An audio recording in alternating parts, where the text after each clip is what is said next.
జీవితంలో గొప్పవాడిని అయిపోతానని మనలో చాలామంది పెద్ద పెద్ద ప్లాన్లు పవర్ఫుల్ పంచ్ డైలాగులు వేస్తూ ఉంటారండి. ఎప్పుడురా అని అడిగితే చూస్తూ ఉండరా అని మొదలెడతారు. కానీ జీవితం ఒక్కసారి గేరు మారిస్తే తెలుస్తుందండి వీళ్ళలో ఎవడు మట్టిలో మాణిక్యం ఎవడు మట్టిగడ్డు అని. అలాంటి మట్టిలో మాణిక్యం కదే అదే నాకదే మీరు ఇప్పుడు చూడబోతున్నారు.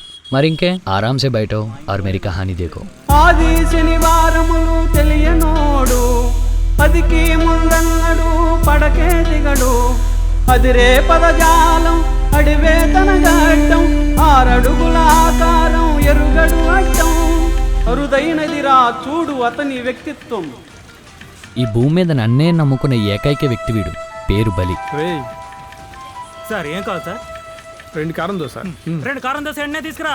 నువ్వేంట్రా ఓ డల్లగున్నావు?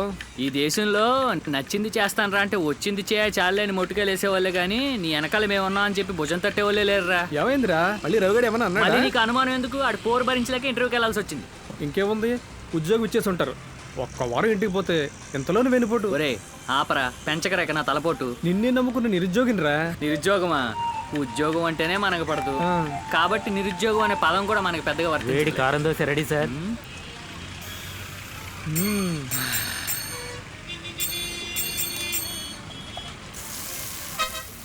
సరే ఏమైంది చెప్పు.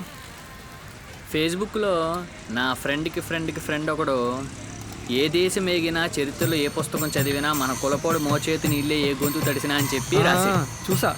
వినర తోటి కులపిచ్చి కదవా, ఈ గజ్జికి మందు లేదురా, గోల్డ్ పెంచి గోకర బరబరా అని పెడితే ఇంకా బాగుంటుందని పెట్టావు. ఆ తర్వాత నీకు 30 బూతులు 60 బెదిరింపులతో ఓ వారం కాలక్షేపం అయినట్టుంది. అదే రేయ్ కొంప తీసి వాడి ఇంటర్వ్యూ చేశాడా? హానెస్ట్లీ ఎదరగొట్టేశారండి. మాకు కావాల్సిన దానికంటే మీకు ఎక్కువే తెలుసు. ఈ టెక్నికల్ రౌండ్లో 100కు 100 మార్కులు సాధించారు. సంతోషం. కొద్దిసేపట్లో హెచ్ఆర్ రౌండ్ మొదలవుతుంది. మీరు ఇక్కడే ఉండొచ్చు. ఓకే. మిమ్మల్ని ఎక్కడో చూసానే, ఇంతకుముందు మనం ఎక్కడైనా కలిసామా? చచ్చా ఒకసారి చూస్తే మర్చిపోను. ఓకే. Finally 1 more question. ఇంటర్వ్యూకి ఇలా ఎందుకు రావాలనిపించింది? అంటే ఇలా ఎందుకు రాకూడదని. Okay, all the best. Thank you. Hello, గుర్తుపట్టుంటాడా? కంపెనీ ఏమైనా ఎడితే సరే చూద్దాం.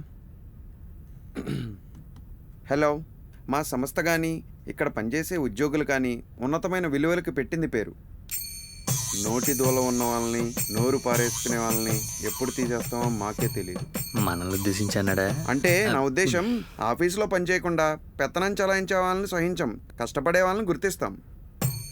ఆఫీస్లో పని అంటే ఫేస్బుక్లో కమెంట్స్ పెట్టినంత సులభం కాదు, తాట తీయబడును. అనుమానమే లేదు, ఇటు మనల్ని అంటున్నాడు. అంటే నా ఉద్దేశం, నాకు అర్థమైంది.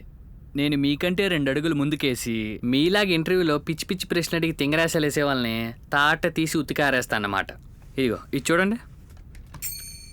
ఇదేమో గూగుల్, ఇదేమో మైక్రోసాఫ్ట్, ఇదేమో ఇన్ఫోబిట్, ఇదేమో జిప్రో, ఇదేమో ఆకుపంచర్, ఇదేమో ఆగ్రిజెంట్, ఇదేమో సెలెక్ట్ సైస్, ఇదేమో సాఫ్ట్వేర్ ఏడిడు